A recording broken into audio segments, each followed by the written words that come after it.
Hey, welcome to my non-objective opinion on People's Radio United. I'm Tim. Today I'm here with Anon Joziah of WEDA Coalition. How you doing today? Good, Tim. How are you? Pretty good. Thanks for coming on the show. I appreciate it. Um, Thanks for having Anytime. We're here to talk about Serena Shim, but not so much. We talked a lot about Serena Shim on my show before, so today we're here to talk about the accident and the cover-up and the censorship um, that's been prevalent since this first happened. So that's our main goal today, is to go over that and let the people see what's been happening, because I think a lot of people, as we talked about this before the show, either don't believe it or don't know what's happening. So yeah, let's get started. Why don't you introduce yourself and a little bit about you or the WEDA Coalition, and then we'll get going on the Serena thing. Well, I'm Anon Joziah. I founded the WEDA Coalition in 2011. We started doing this research projects. We generally started with the cyber industrial complex files after Barrett Brown came out with all that stuff. And then from there, we kind of stood in the shadows. We didn't really become public at all until 2014, when we officially made a Twitter and started getting involved with online social media campaigns. Cool. So yeah, you've been doing a lot of research into the Serena Shim story, and I guess where's the best place to start might be with the accident and the reporting and the images, the different sets of Right. images. So go ahead and let's start with that. Right. Well, the images that came out were of a head-on collision, and Judy, who's Serena Shim's cousin, who also her camerawoman who was driving at the time, states that she was driving on a three lane one-way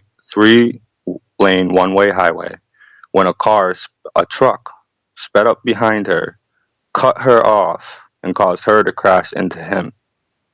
But then Turkish media would peddle these head-on images, and no images of Serena or Judy ever being inside of the car. Yeah.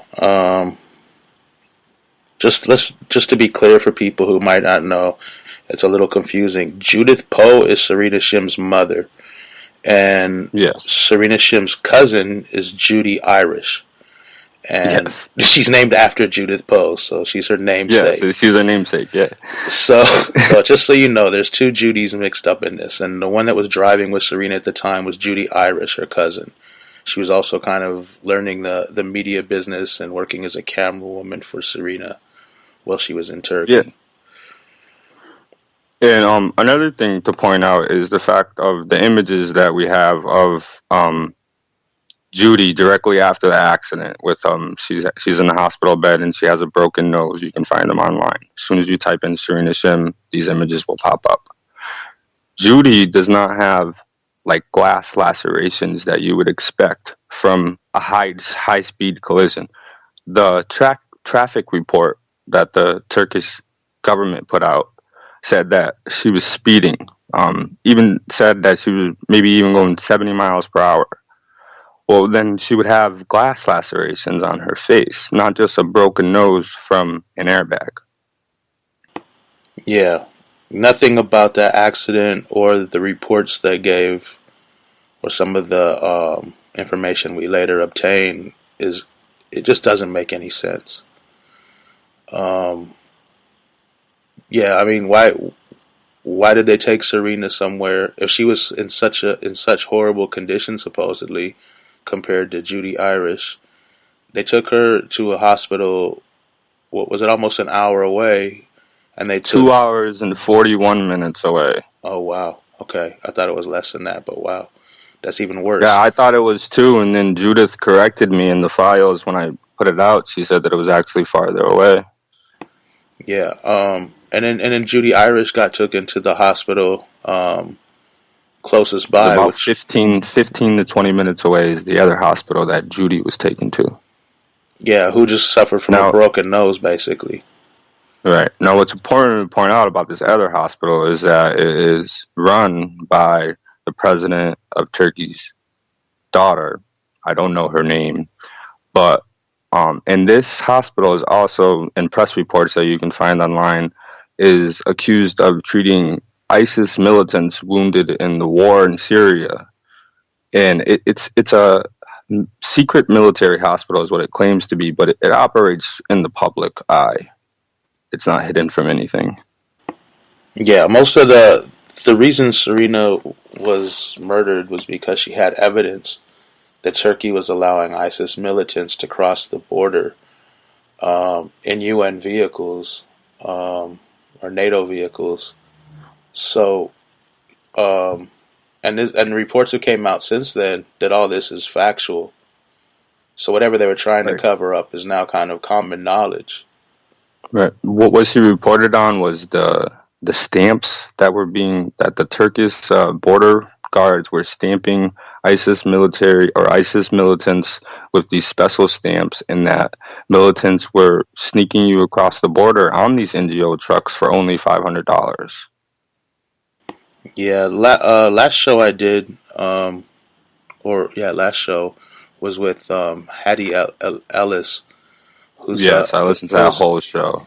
Yeah, and he was talking about the thing too, and like it's just the Turkish government is so horrible. Like they fully support ISIS, and it's pretty blatant. Mm-hmm. And yeah, that show is. Go ahead. Another thing that she was reporting on that I think, the reason why she was killed was she got pictures of ISIS militants inside of refugee camps wearing the blue refugee scrubs that were supposed to be given to refugees and occupying these camps, being trained at these camps that were put there by NATO for refugees. Yeah. Serena was embedded in some of those camps for a while, wasn't she? Right. Yes, absolutely. Yeah. Oh, well, that was my Hattie Ellis point from the last show. He said it's common knowledge out there that they transport militants in not just NGO trucks, but ambulances, emergency vehicles, work trucks, just things that just look like they're just supposed to be going down the street, and it's all common knowledge to the people around there, especially the Kurds. But if people would go online to YouTube, and it's an in focus story that Serena Shim did from I think December 2012, and it really is a fascinating piece that she did, and it really is the reason why I believe she was killed is simply because of this piece and what she found. I mean, she had them by the balls. She had all the proof she needed. Yeah. So let's go back to the accident. Okay. When so we'll talk about this press conference that happened between Erdogan, where Serena confronted Erdogan, if we could. And he kicked her out. Yeah, go ahead. Yeah. And so in 2012, she was in Turkey, Istanbul, for a press conference. Now, Serena's father said that she only asked 2 questions. That was in your interview with him. And she also confronted him in Taksim Square, which she reported on the protest going on in Taksim Square. That was the reason that Ali Shim directly says that he believes, that pissed Erdogan off. But she was escorted out by his security staff. He banned her effectively from entering Turkey or reporting in Turkey or whatever it was. And then we have, 2 years later after this press conference, Serena Shim's murder. He was the prime minister at this time. He wasn't the president. But it was like right in the middle of election time. So, in a public thing like this where Serena confronted him publicly with these questions, I think it embarrassed him. I'm sure it did. Yeah, there's many reasons. It's probably a conglomeration, of multiple reasons why she was murdered. Absolutely. But I think the evidence she might have been coming forward with soon was probably the big one. But yeah, like I said before, back back to the accident. So they went to separate hospitals, but then they released these photographs, like we said Right. before, that, well, one, when just before the accident, maybe 10 to 20 minutes, let's say, um, Serena snapped a couple pictures of Judy driving the car. Right. Yes. And when you look And at the accident pictures and you look at the pictures of this car, it looks like they might even be not the same car. yeah, it almost looks like the car that they're in could be white. You know what I mean? That's what I took from it.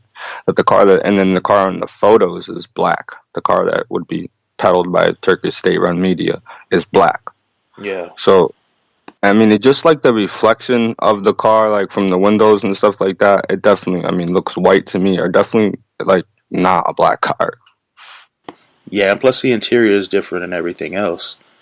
Um, and then they said Serena died of a heart attack at the hospital. That was the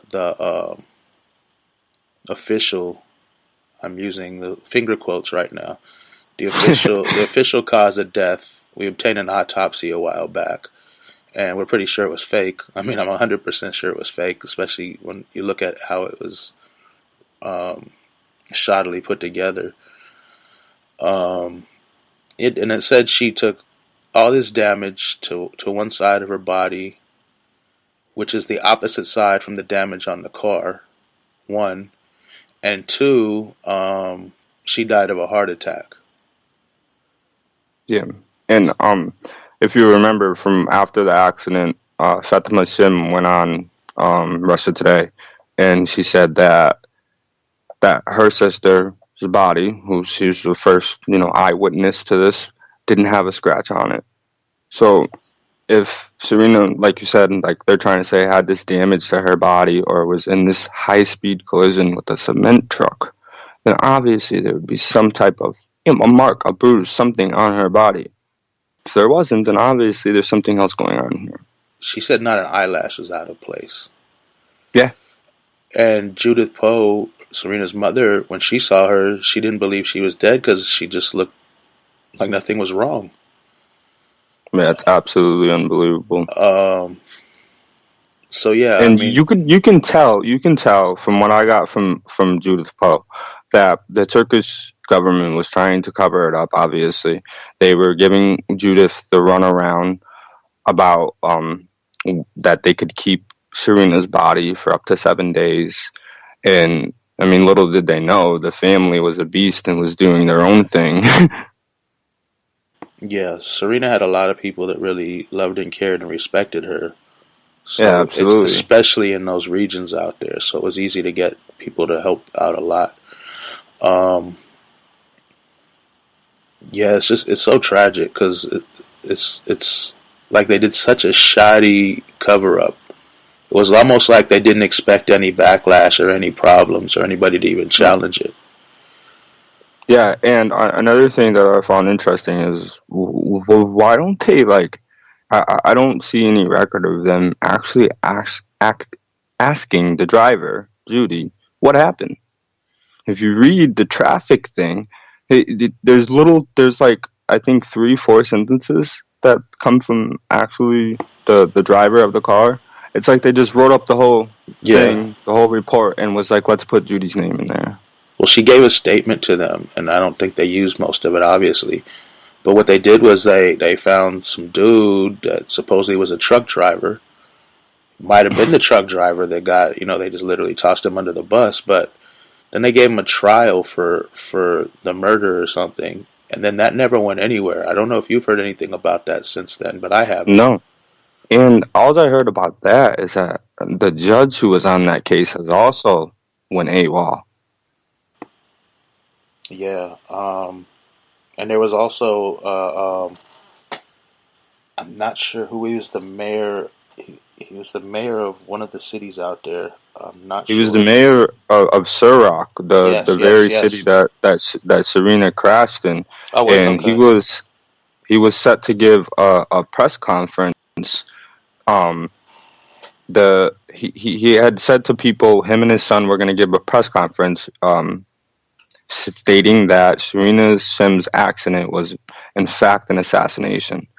And the very day that he's supposed to make this press conference, him and his son are killed, assassinated in the street in broad daylight by men with machine guns and masks. Even more than that, they were assassinated sitting in a car. I think Yes. that might have been to send a message, you know? Like, I could be wrong, but it Yes, just seems absolutely. really ironic, you know?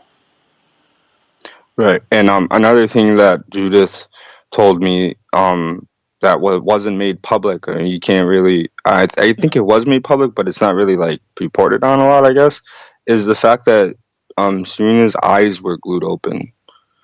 Now, I guess this could have happened at because a small portion of the autopsy did begin, I think, before they could take Serena's body. But according to everything that I researched, gluing the eyes open is not something that they do, or it's one of the last things that they do if they do it. So It's also when it's also in that culture, you're supposed to be buried with your eyes closed.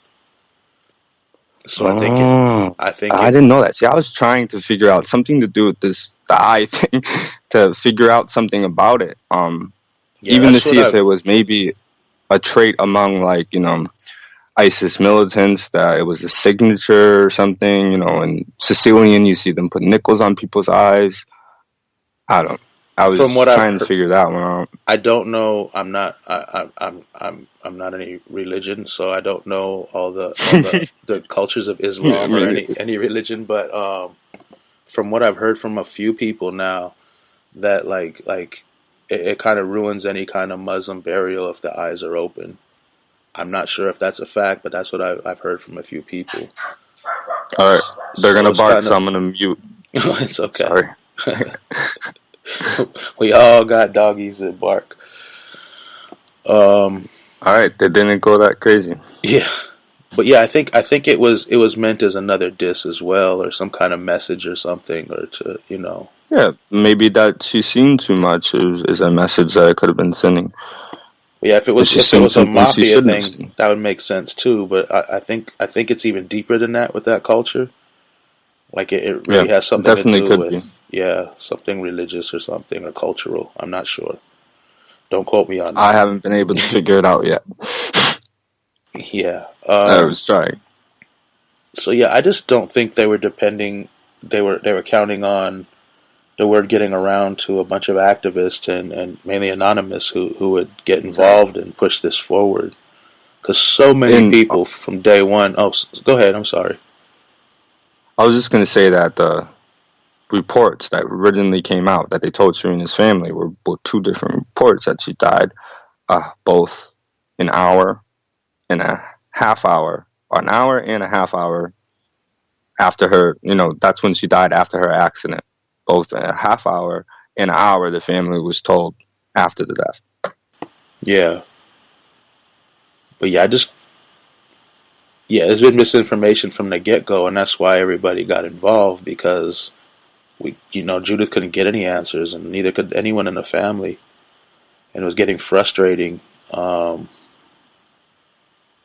But it just, like, nobody will comment on this. They have this whole thing about Benghazi going on, and these Americans killed overseas, and how tragic, and they talk about it all the time. And then when it comes to Serena Shim, we don't investigate American citizens killed overseas. Yeah, I compared it in the Serena Shim files. I compared it to Natalie Holloway. How there was this international cohesive investigation to bring her killers to justice, but the United States doesn't investigate. I mean, that guy was found in Sweden, for Christ's sakes, and the death occurred in Bermuda. Yeah, and they found him. So to say that, and she's an American citizen, like, to just ignore the fact that, and a member of the press. Yeah, not that further. It means that both governments are involved. Multiple governments are involved. Yeah, and most of the press doesn't. I mean, she's one of their colleagues. That could be one of them if they're working, if they're actual journalists. I mean, now you have news reporters that read what they're told to read for their corporate agenda. Oh, yeah. But, I mean, exactly. it's still your colleague. Why wouldn't you? I mean, that could happen in any country. You should defend journalists if you're a journalist, especially. Absolutely. And you can argue like one of the only people who kind of stood by her was Press TV and, you know, some friends from Press TV, but most of the people ran for the hills. Most of the people, you know, Serena's case was seen as taboo, or the rabbit hole you didn't come out of. It was just, you didn't ask about it. It was one of the worst ask don't tells that we have today. Well, according to Farah Al-Tui, who was her best friend and co-worker at Press TV, they were specifically told not to talk about it. Yeah, I read that report too, and, you know, I was disgusted by that. Because, but, you know, you've seen a lot of them be rebellious in a way and still report on her. But, you know, the funeral recording was not, it was like zoomed in on the reporter who was there. It didn't show the massive thousands of people who came out to support Serena in the streets of Lebanon. The images, like I have them on the blog, I mean, the people just go back for, you can't see the end of them. That's the support that she had around the world, but it's a conscious effort, meticulously, to veer the American people, the Western societies, away from seeing stuff like this that happens in the Middle East, and especially if it's an American citizen who was murdered over there. Yeah, I mean, but right around that same time, you had Michael Hastings, who was murdered here. And just now it's coming out, oh, the CIA can control cars. Right. That's just a coincidence. That's what we're supposed to believe. Those things aren't connected at all. Yeah, well, one of the first interviews we did about Serena Shim, I think it was with Canadian Glenn maybe and Porno Pup on Blog Talk, their Revolution Radio. But yeah, we were talking about that. Like new Mercedes don't just blow up when they hit a tree. That doesn't happen. Like that's really no, absolutely not. You know, how about look up how many like self-driving cars have crashed or something like that. It's really not a lot. Yeah, he didn't have a self-driving car. He just had a new car, and it crashed into a tree and blew up. And I think it was like a Mercedes or something, like an expensive car. Yeah, but I thought the car, I could be wrong, but I thought the car was on autopilot. Like, are we talking about the Tesla? Was that what it was, the Tesla he was in? Yeah, I thought he had it on, like, autopilot or whatever. Like, it was driving by itself at the time when he crashed. Yeah, but the report said he was going so fast and all this. Why would autopilot? You know what I mean? Right. Why would I don't know. I looked into that a little bit when it first happened. That whole thing was sketchy. You can tell me he crashed at a 4-way intersection. That's how fast he was speeding, but like that he didn't stop at all. What the other cars at the intersection? Yeah, but it was on Highland, which I mean I don't live far from there. It's just I don't know the area. I mean it just if you see the area and all that, it's like I don't know. It doesn't seem like people will be speeding up. It seems very I was not looking that at fast. It through Google Maps, and it seemed like almost not residential, but like, you know, like a town, not town, but like small community almost. Well, part of it is like, you know, houses, kind of expensive kind of houses, and then then it has like churches and donut stores. Yeah, and there's cross traffic like all the way down the street, right? Like there's. Well, yeah, not probably 3 a.m. is probably pretty dead. Yeah, that's true. But yeah, I mean, just to go that fast, it just seems like I don't know. I don't buy it. But I'm just saying they've covered up a lot of things, and I think that was around the same time, and both of those got covered up for different reasons, obviously. But there's a famous video on YouTube of this RT reporter asking the State Department if there's any, and she like presses them. You know, she asks another question and then another one, and he's still like, "Oh, we went over this in the briefing. We're not going to talk about this now." And like. As soon as you bring up her name, they immediately become disgruntled, start shuffling papers, look for a written statement that somebody gave them, and then they respond. No further comment at this time, yeah. Right, yeah, something like that. I mean, like like, I don't know what we have to do to find out the truth here. If you can't even say, oh, let's file a Freedom of Information Act, because they're going to tell you they don't have any information on her death, point blank. Who are you going to file against? The Turkish government? Yeah, that'll go far. But then after this cover up, the sloppy cover up, in my opinion, they've done. Then they started censoring, and not just Turkey. I mean, everyone is censoring Serena Shim, from Google to Twitter to, I think, Facebook even. I don't use it, but I've heard stories. I mean, we've watched in real time how the Serena Shim hashtags will disappear and stop trending and stuff like that, or won't show up. And I mean, this is days when we have hundreds of people doing thousands of tweets. Yeah, I mean, it's it's a clear, conscious effort that there's a goal here, and it's not to speak her name. Yeah, and today I heard on CBS News that Google.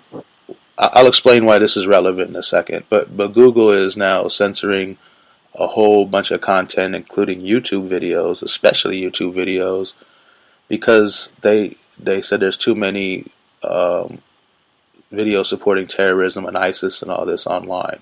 So they did some kind of new algorithm that censors more stuff.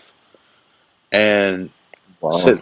since my first, I mean, the reason we have this radio station now has kind of evolved, but we wanted to get the word out about Serena Shim because nobody was talking about it. So we said, let's just do a interview with Judith and see, if we can get people to watch it. That's how it started. And it was with Judith Poe, not Judy Irish, by the way. But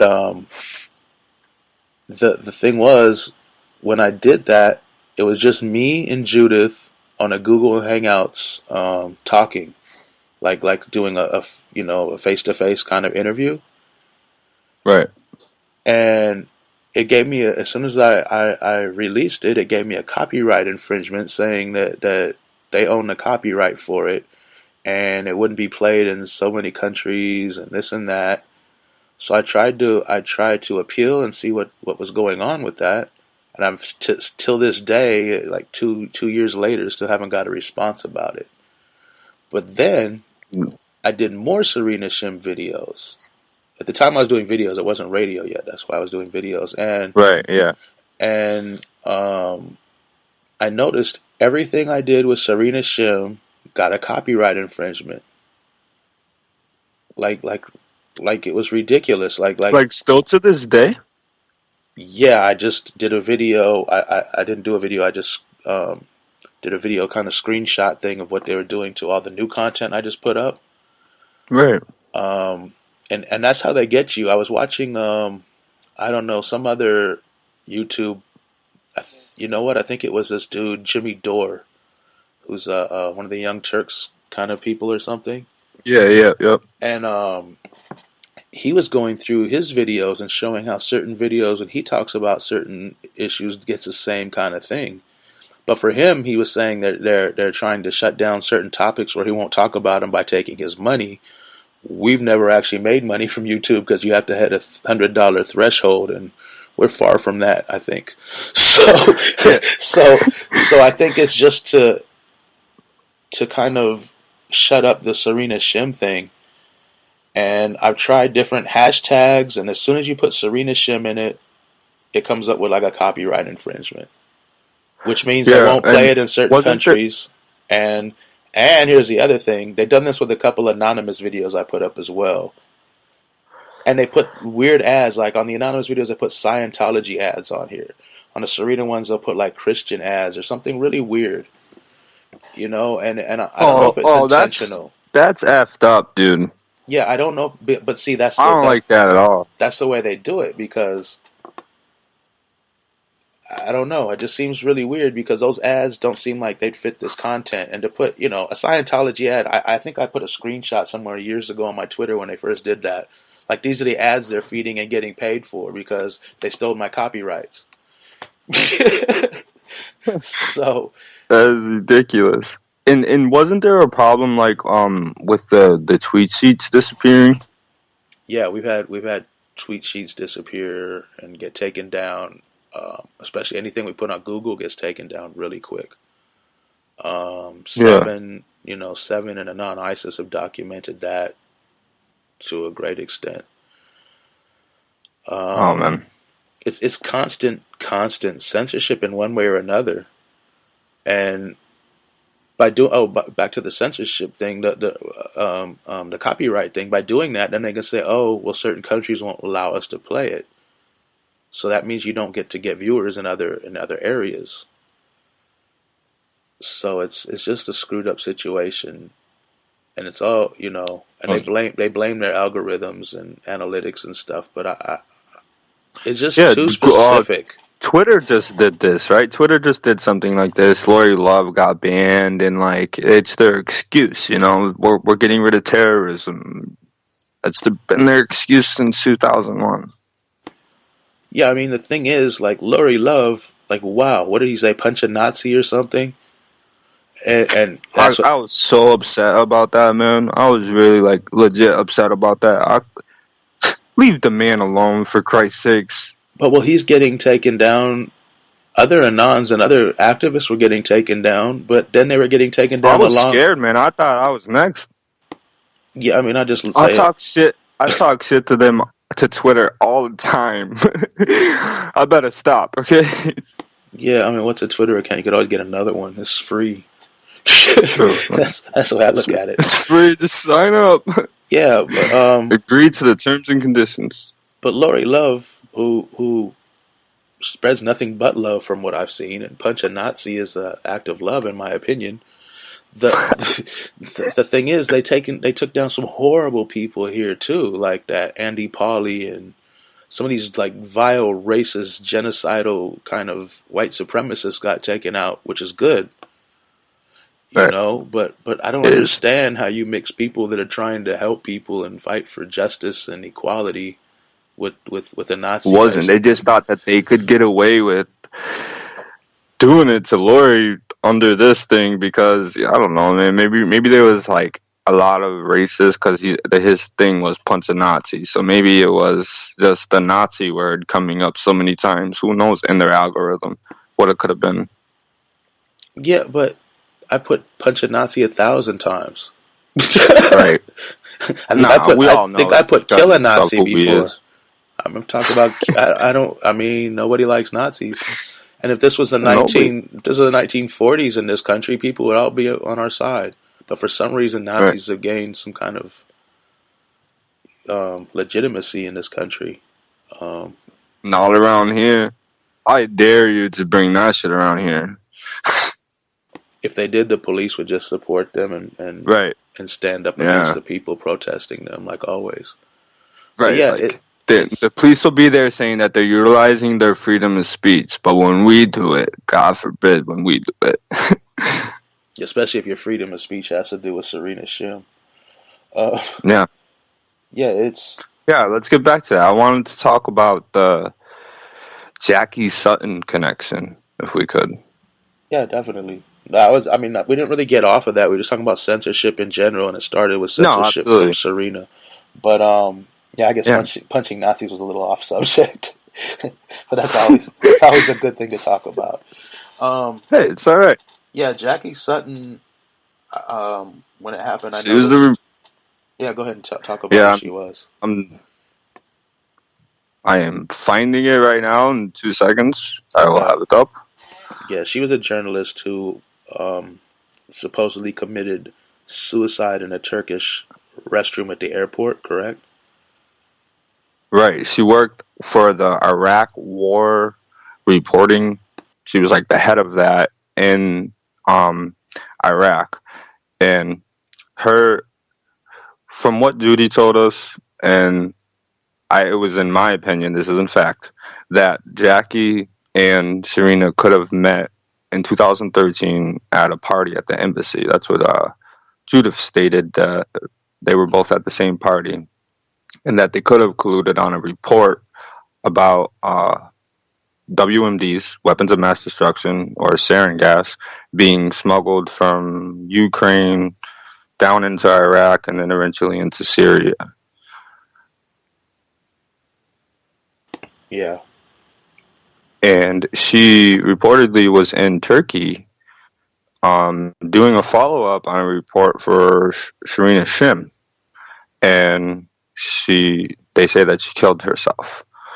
But, she had her colleague at the IWPR where she worked said that she had rabbit food in her backpack for the rabbit that she had at his house because she was going to go stay at his house in Iraq. And she also had books in her backpack for his kids. And the Turkish government wants us to believe that Jackie Sutton hung herself from her bootlaces in a bathroom stall because she missed her connection flight.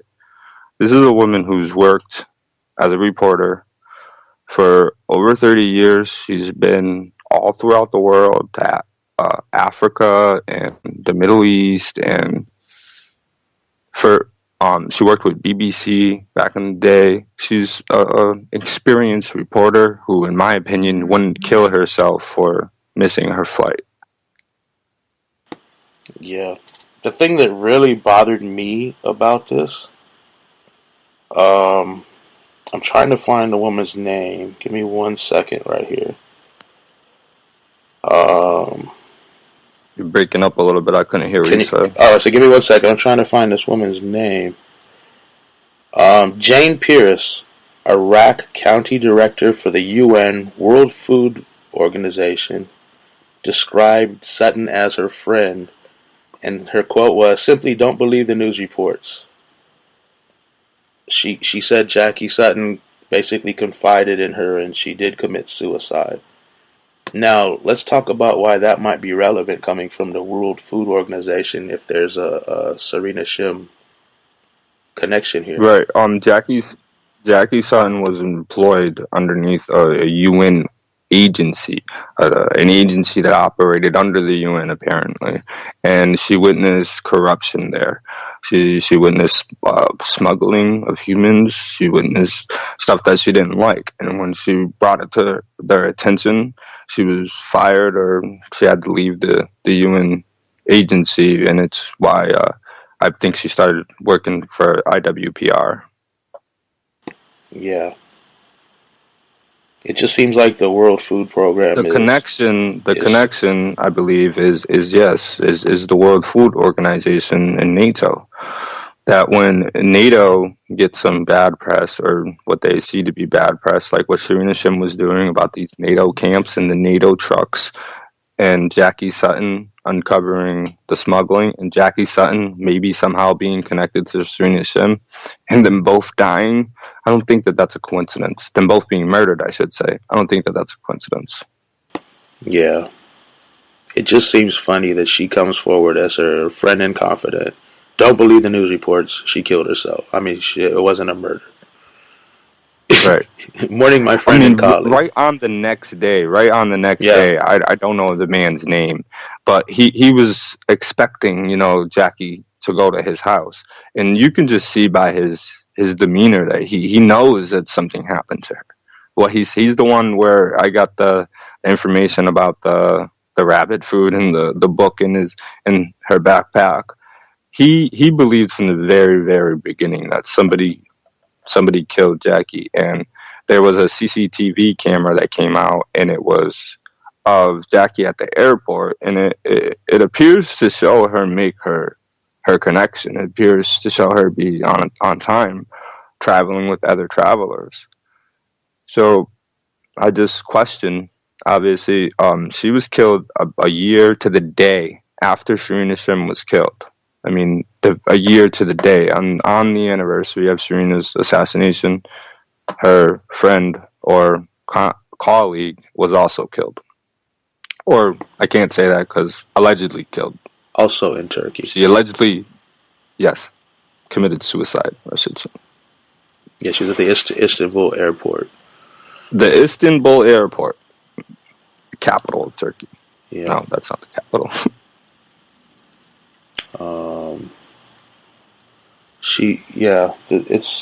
It's just, I mean, and there's been other reporters killed since then and before then. And as Serena said quite a few years before that, Turkey was the biggest prison for journalists in the world. Absolutely. So just And further, go ahead. there was I don't remember her name, but there was a press TV reporter who was shot by sniper fire, I believe, in Syria. And she was doing kind of the same reporting that Serena was about how these fighters were getting into Syria. How, what a reporter wants to do is a reporter wants to go to the source. They want to find what's going on from the source of it. And the source of the infiltration into Syria would have to be the borders. So that's where these reporters went and proved faithful. Yeah. There was reports that Serena did in this In Focus report from back in 2012 where she says that when the militants come across, they're accepted by 3 men. She said that the guy said that she was interviewing an American, 2 Americans, and a Mexican man. An American Mexican man.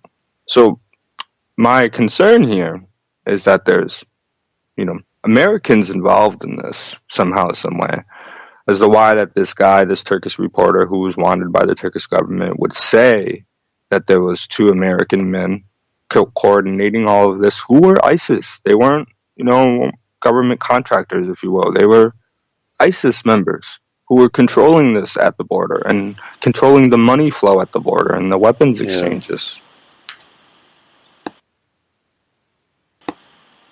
Yeah, it just puts more emphasis on why isn't the United States interested in this? Why wasn't the United States interested in her reporting? How she was telling you what you wanted to know. The United States did not ask Erdogan to close his borders or to secure his border until 2015. That's a year after her murder. But it's because of her reporting or the attention that she brought to this. I mean, there was pressure put on Erdogan heavy by the United States to close his border with Syria, or to secure it, I should say. Yeah, he's a jackass. Yeah, he is. But then the U.S. is not too much better. I think they are interested, and their interest doesn't lie within justice for Serena. The U.S. interest lies within covering it up and making sure they look good and their allies look good. Right. Well, I think, in my opinion, a lot of the U.S.'s quietness, silence about this, is because of Saudi Arabia. And Saudi Arabia is tied into this heavily because Saudi Arabia is the money funders of ISIS. Once the public realizes or comes to the conclusion that Saudi Arabia is funding ISIS, then everyone can take a different opinion of Saudi Arabia. What I found was that the money is funneled through Saudi Arabia. It goes to Kuwait, who in recent years, all these countries have had relaxed banking laws put in place. And it's funneled through these Gulf countries like Kuwait and Oman and the United Arab Emirates, and all this money is taken and it's funneled up to Jordan, who also has lax banking laws, and then it's funneled into Syria for the fight. And so now you have the problem in Syria, Saudi Arabia is that, and then you also have the war going on in Yemen, where there's almost 1 million people who are hungry today because of Saudi Arabia. I think the people know. I think the problem is that countries like the U.S. have huge business interests with Saudi. And absolutely. And moreover, our allies do. Saudi Arabia is the number 1 oil supplier for Japan and a lot of those countries. Yeah, so I mean, just like everything else, no matter what the people want, they're going to do what they want to do because for some reason we refuse to just unite and take power back.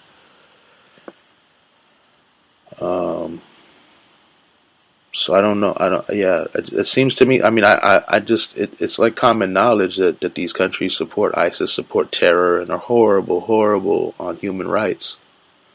There was actually a study done by a Washington think tank. I forget the name, but it was paid for by Qatar. I have to say, by the Qatar government. But that it actually something must have happened. You know, Qatar and Saudi Arabia must not like each other anymore because this report came out and said exactly that Saudi Arabia is funding ISIS,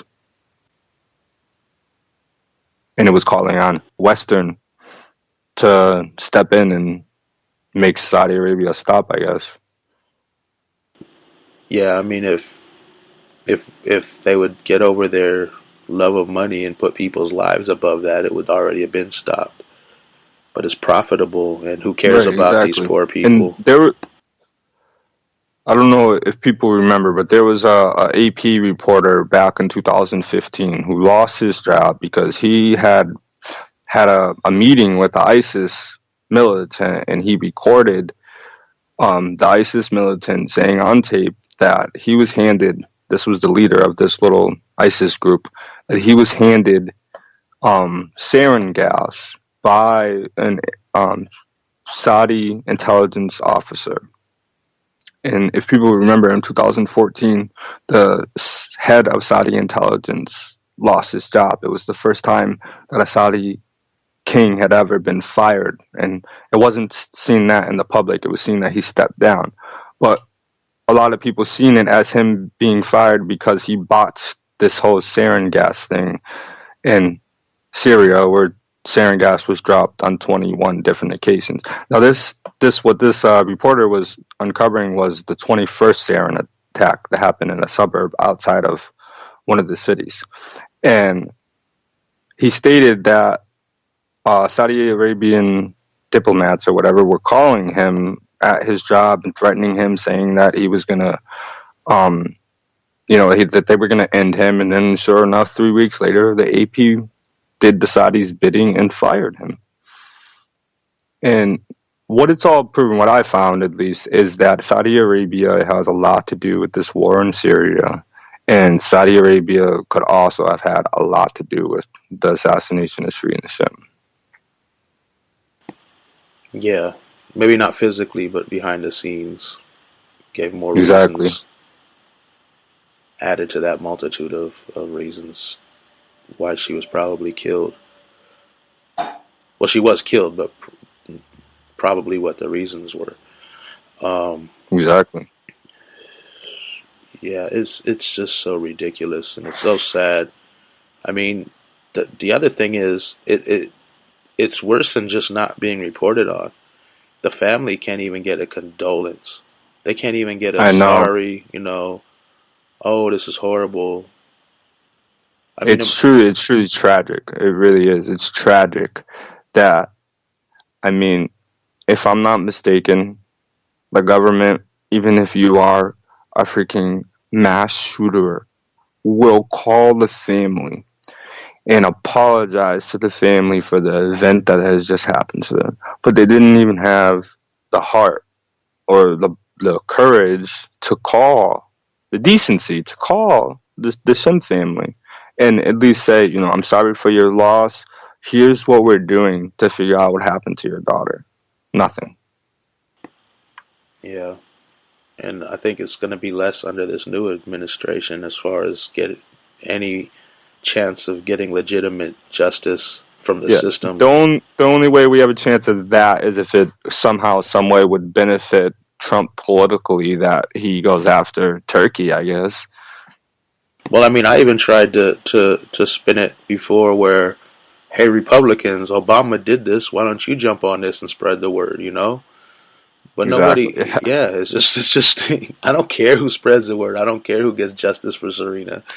Just get justice. Tim, I have to say this because I believe in my heart that a lot of it has to do with the fact that she's Muslim and this stereotype that we have in America with Muslims. And there's a lot of Americans who I believe, simply because of that fact, will not like really look into this as they would for someone who wasn't a Muslim, let's say. I believe that has a lot to do with it. Yeah, I heard that before, as well as that she worked for Press TV was another issue supposedly. But the fact of the matter is, I know go Press ahead. TV is run by, I mean, it's funded by Iran, but if people would sit and listen or go back and read reports on Press TV is, I mean, they lean you in a direction, but they're independent reporting to a certain extent. Yeah, because they have different people with different views in that region as well, and Exactly. and it's always gonna be pro state, but there's different takes and different views on things. And Serena pretty much did what she wanted. Right. I mean, and she could have worked at ABC, as far as I'm concerned. She could have worked at BBC and all these big major companies. She chose Press TV for a reason, because of the area, because of their message, and I think that she genuinely thought that they would let her, say her message, get her message out there. Yeah, corporate American media. There's no way they'd ever let her get half of what she did out Never. there. Even none back of this then. would have. Yeah. None of it. Yeah. I don't know how we get the people to realize. I mean, that's a reality, because I know on some of the Op Serena stuff we've done a while back, we kind of do two sets of everything. Because we put pictures of her reporting with her her scarf on her head.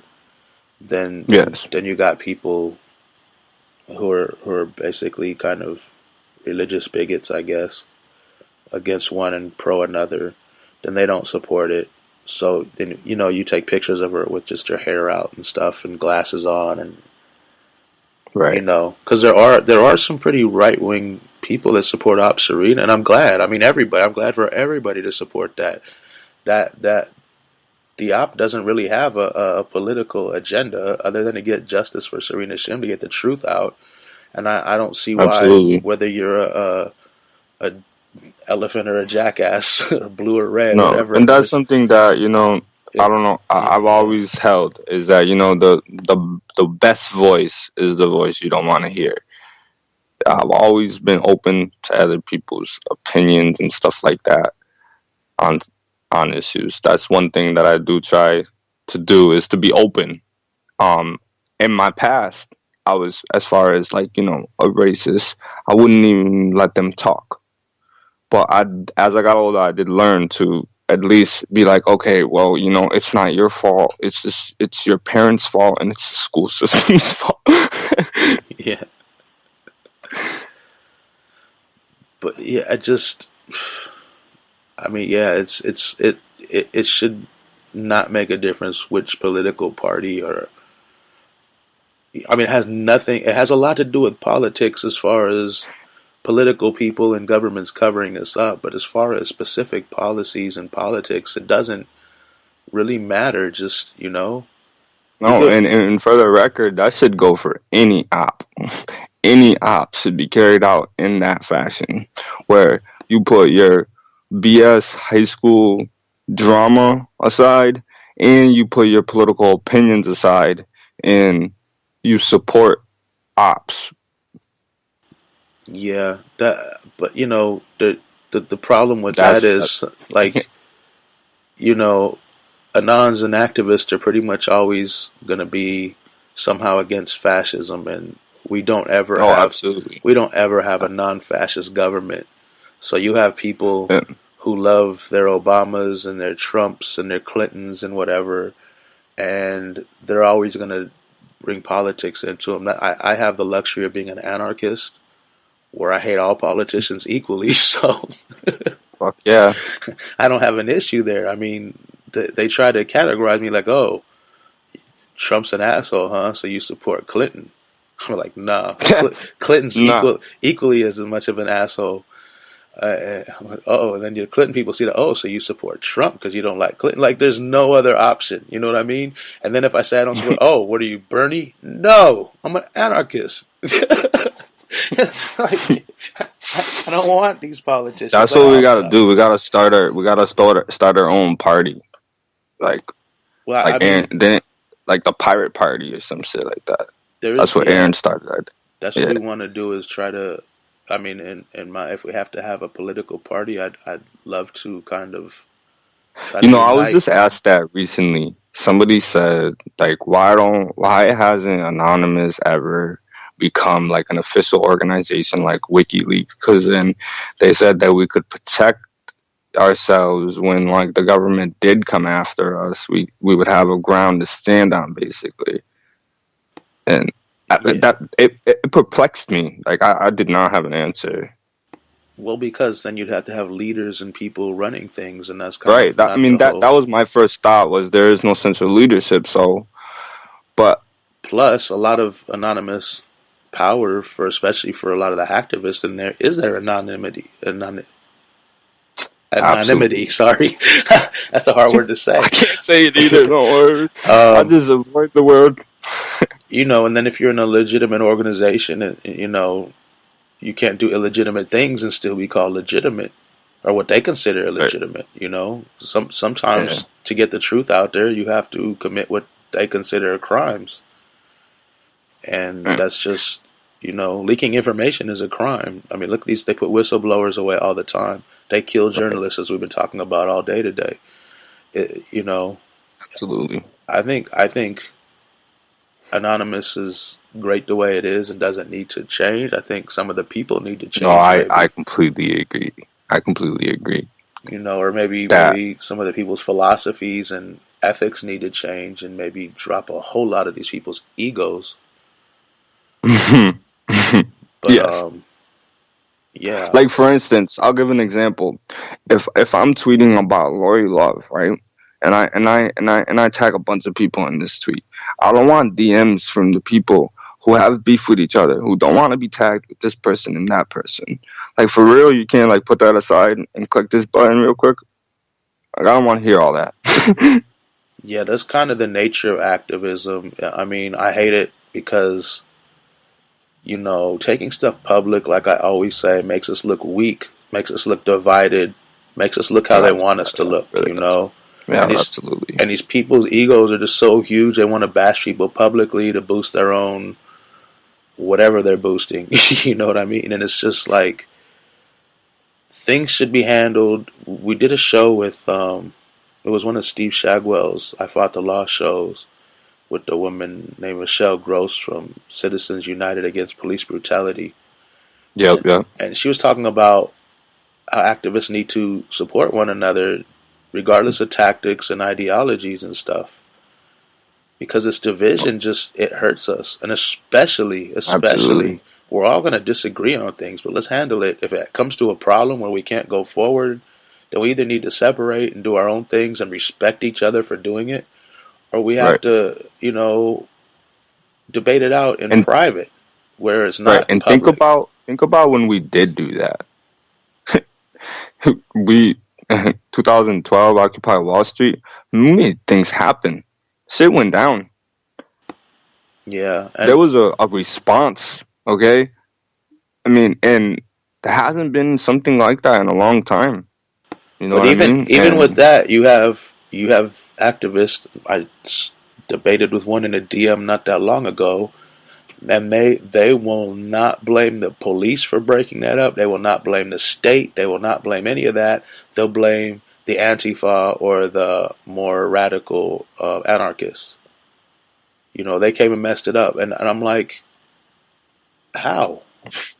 nah, man, there was no. That's it. It was infiltrated, and there was disruptors implanted to the same thing they do online to us nowadays, to be honest. I mean, they create fake anonymous accounts and then they'll say some crazy shit, like some crazy thing that makes no sense to anybody, and then 15 anons will sit there debating about it for 20 minutes or smashing this guy for being a fake anon. It's like, dude, fuck him, ignore him, and carry on. Yeah. I mean, I have to, with Op Serena, it's like so many times I'll get these people that'll follow my account because I have the Op Serena hashtag on it. And they'll want to troll me about Trump or Clinton or something like that. Generally, those are the things, and it's like a lot of times I ignore them, and I realize I have to be nice to them because I don't want to lose support for Op Serena. You know what I mean? But it's like, No, I got you. are you really Yeah. this freaking stupid? It's like, but for the It's greater true though. cause, I mean, No, for instance, there I'll be was just a sarcastic. troll. Oh, go ahead. There was just a troll for the Matt Derhart tweet storm. This guy came on and he was like, you know, he was like, "Oh, Matt Derhart tweet storm, less than 1,000 tweets in a day. This is a dead issue." I saw It's that. like, yeah, okay, so first of all, you're doing this from an alternate account, which makes you a bitch right off front. But anyways, what's your point here? The fact that you're talking about it, we already did our job. You're talking about it, so our job is done. You know what I mean? Like that dude. That some trolls, I have to respond to, like him. Some of them, like you said, I learned to just ignore. Back in the day, it was a no holds barred thing. Yeah, I learned that when you troll trolls too much, you get the wrong kind of people following you. I'd rather have less people No, it's that are true. solid. No, I completely agree with that. You get all those drama hounds. You know, the same kind of people they get off and like to watch drama between people on there, and that's not what I'm ever about. I just, I'm all about unity. And yeah, I'll argue with people Exactly. that are Nazis or racist or say something stupid, but even some of these people out here with really ridiculous ideas, like the other day, this dude was pretty much a blatant white supremacist of some sort. But I just try to keep kicking logic, and they kick these false facts and skewed facts, and then I Right. just kick logic, and then whatever. Either they'll get it or they won't. It's just sometimes it's smarter to play stupid and pretend like you don't know you're being trolled, and just kick logical stuff like they're really trying to learn, because it just, yeah, I don't like all the drama brings these people that start crap on timelines and, like I said, make us look weak, make us look divided, and I'm never with that. I always try to stay out of stuff until I, unfortunately, sometimes get pulled in, which I hate. Yeah, absolutely. I definitely try to keep my head low, do my work, and don't get involved with any if I hear nonsense, you will not get a comment out of me. I will simply pull out unless you come at me directly. Yeah. Well, let me ask you this real quick, because it's kind of how I ask everybody the same kind of question at the end of, or close to the end of every show. What what should people be doing right now, and how should they be approaching getting justice, going on 3 years now after Serena's death, in your opinion? In my opinion, I think the only way for us to get traction is for a massive mailing, calling to our lawmakers in Congress and in the Senate and our own state representatives to be annoyingly aggressive in demanding justice for Serena Shim. I mean, we've seen this work for Aaron Swartz with the Aaron Law. I mean, Aaron's Law never passed, but it worked. I mean, when we're famous for calling people. I mean, let's be honest. we can create some calls. So I think that's what we need to do. We need to write, call, Twitter, anything necessary to state leaders, because anything else that we tried just doesn't seem to work. And I just think that going to state leaders is the last option. And then if that doesn't work, then we got to hit the streets. Yeah, we tried that before. It's just so little support to get for anything now. I mean, maybe it's different now that the a blatant fascist instead of a mild fascist is in office, Yeah. but I mean, there seem to be a lot more people out I there. tried last summer, I want to say, to just do a free Anon one, and I got nowhere. I got no support, and then we were told by Boston Common, which is a common, I mean, that's where protests were born, that we couldn't have any type of protest in Boston Common because of some type of event going on at the gardens there that are attached to the commons. Yeah, that always blows my mind. You cannot have a protest here. That's not the point of protest. You Protest have a is protest. we're gonna have a protest wherever the hell we want. The problem Or is, yeah, the funniest is when they say you can't wear your mask. yeah, I like that one. yeah, I don't care what they say. They're the reason we're protesting basically most of the time. But the thing is, you need enough people. You need, without the masses out there, you're vulnerable. They can shut you up, and they can just kind of basically just let you do what you're doing and hide you from the public, basically, if they want. And they've done that before. So it's like we need to find a way to get people out there for different causes. And the reasons I get from a lot of people are fearful. You know what I mean? People are scared more now than before of being arrested or attacked by the police. I mean, I guess that's valid, but I mean, if you look protesting through this whole civil rights movement of the 60s, they weren't very peaceful. People were getting hosed down, attacked by dogs. Oh, absolutely. I mean, And I just yeah. I think if protesters, if we educate ourselves and we educate others who are coming to the protest of how to protest correctly and right and what to notice about the cops and how not to get arrested, if we can do that, and like I know for the Million Mask March we would do pamphlets or whatever you want to call them about what to do and what not to do. And I mean, the original Scientology protest, there was the rules put out there.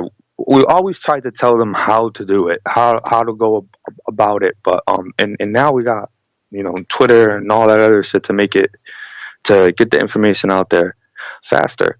But the problem is that we can't say, advertise a protest in Boston Common for 2 weeks, because then the cops are going to be there. They're going to be ready. They're going to have fucking thousands of other officers there ready to cattle your ass.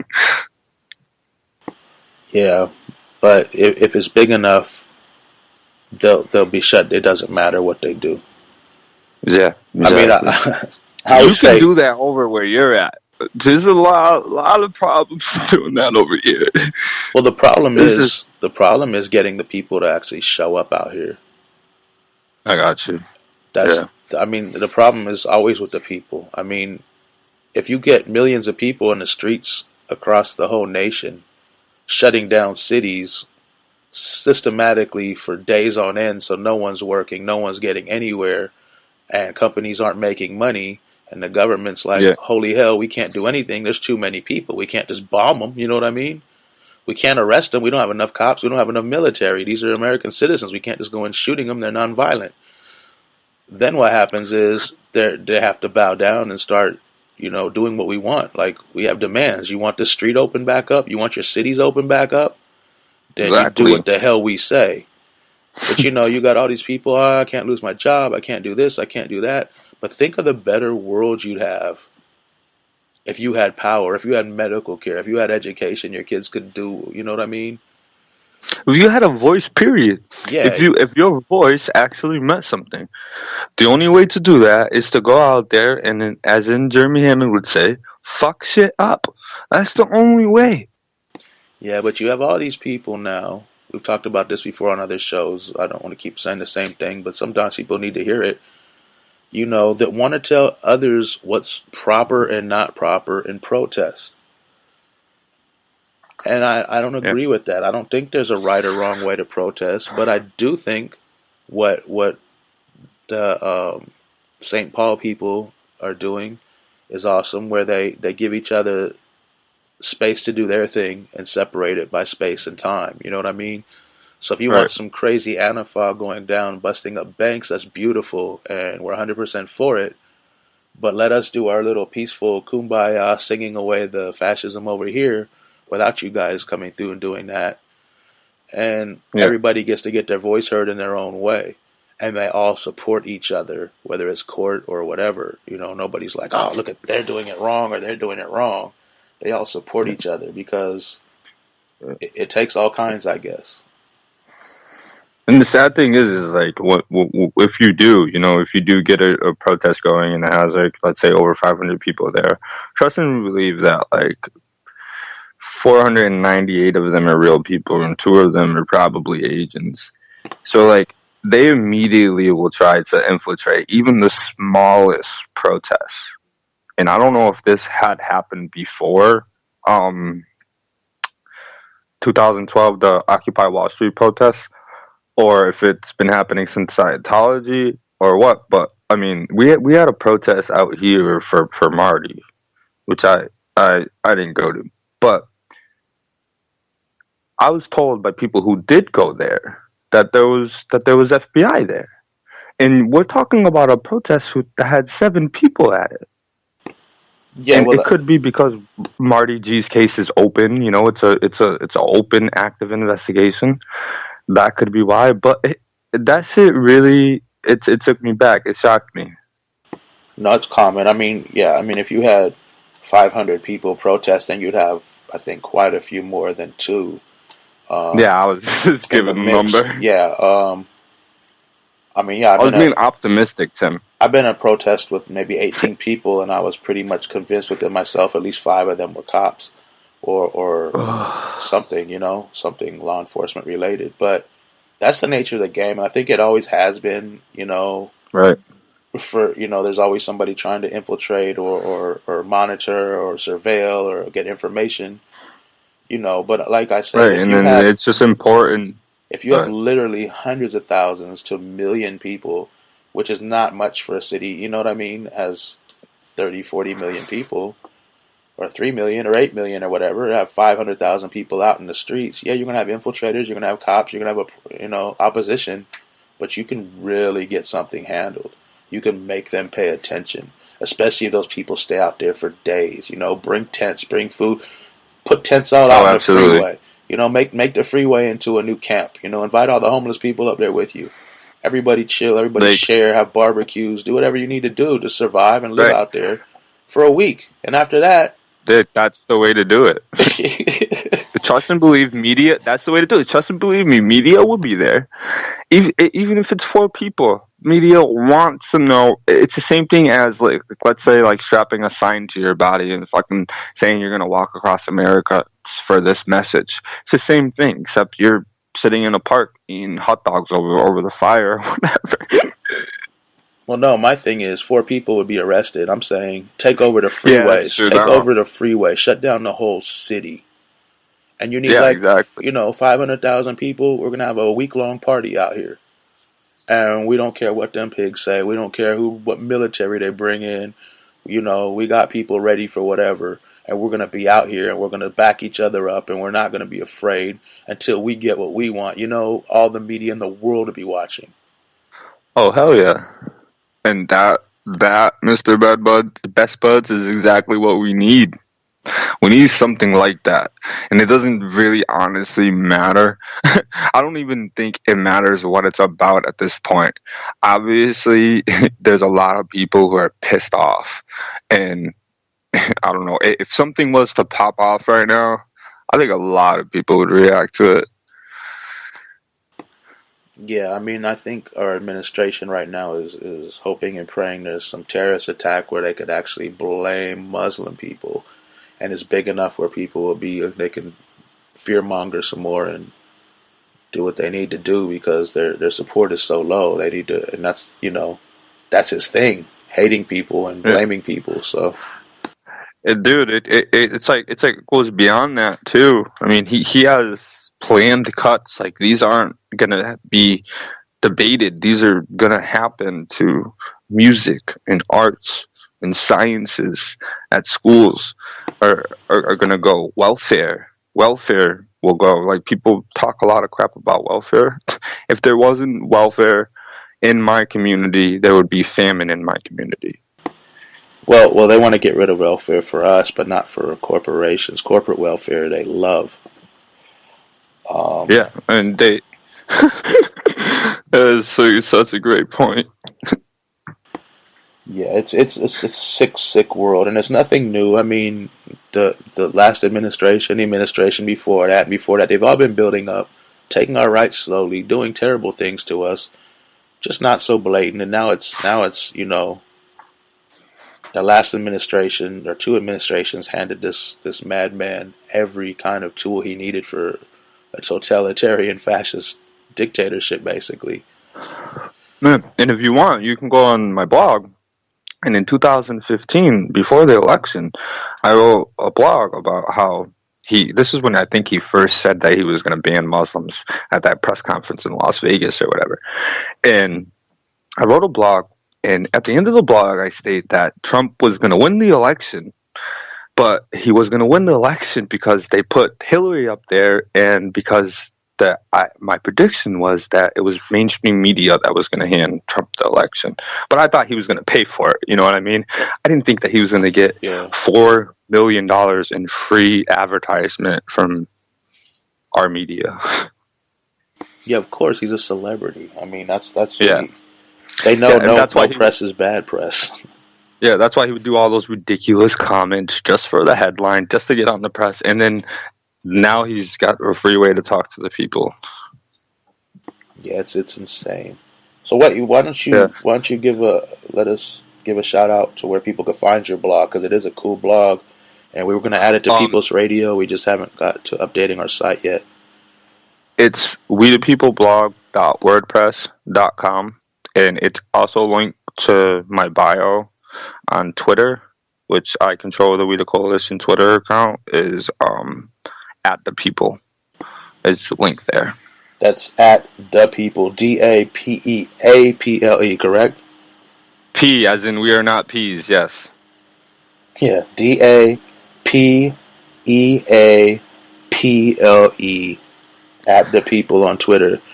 Also, before we go, we got a tweet storm you guys are doing for Yemen. A tweet storm that we're putting together this weekend for Yemen between the 25th and the 26th, 48-hour storm. I think there's like 4 different tweet sheets going around. I mean, it should be a lot of fun, and I hope everyone joins in. Definitely. It's an important issue that not enough people are really talking about at all. Yeah, the tag is hashtag Together for Yemen. Hashtag Together for Yemen. Is that FOR or number 4? Number 4. Okay. So hashtag Together number 4 Yemen. YEMEN. Absolutely. So yeah, I mean, I appreciate you coming on today. Anything we missed, or you think we gotta go over as far as the Serena cover up? We covered it all. Yeah. I think it was pretty informative. People can come in and hear things about the cover up, because we I'm gloss also over going that. to be Usually. putting together a recording, voice recording of the SIM files, because I realize that the SIM files are very long, and that might deter people from reading it. So I'm going to put it into an audio and put it out there. Give it to you. Hopefully, you can put it out there for me. Yeah, definitely give it to everybody you can. Get it all over. Yeah. Because I think they get deterred when they start to scroll and see how much reading it is. Yeah. So yeah, this for everyone listening, this weekend, the 25th and 26th, in 2 days from now, will be the Save Yemen tweet storm, and join in on that. And you can get information by following at the people on Twitter with at DAPEAPLE. Check out his blog. Anon Joziah, thanks again for coming on. I really appreciate it. Thank you, Tim. All right. No problem, man. I'm gonna take them out with your message to Erdogan. All right, awesome. So we're gonna go ahead and click that now. President Erdogan of Turkey and any other foreign power that contributed and is actively contributing to the Free Syrian Army is responsible for the assassination of Serena Shim, but especially Erdogan and his MIT thugs, who are collectively pitiful excuses for men and mankind. Was it her blonde hair that frightened you? Was it because she's an American Lebanese woman? Because she aired your dirty laundry in Tottenham Square? Did she rattle your cage in Istanbul with just them 2 questions? She must have done all these things to you, threatening your fantasies of the old Ottoman Empire. I believe the answer to all these questions is an overwhelming yes. You, President Erdogan, are a puppet, a yes man to Western interests. I, as a Westerner, can see that, and so can the world. The puppeteers that control you could care less what happens to your land or your people, and you condone this. That makes you a cowardly tyrant and a demonic presence to the citizens of the United States. You, President Erdogan, assassinated this beautiful, strong, light-hearted, yet decisively fierce woman who has 2 young children. You took that light in their life away from them. How dare you ordain their audacity to portray this heinously cruel, inhumane act down upon this lioness-hearted woman who only reported to the world what she witnessed around her. President Erdogan, the United States' highest-ranking diplomat at the time, John Kerry, Senator John McCain, the CIA, the MIT, the Mossad, the royalty of the Saudi Arabian kingdom. I have one question for you all. Was the truth Serena Shim's crime?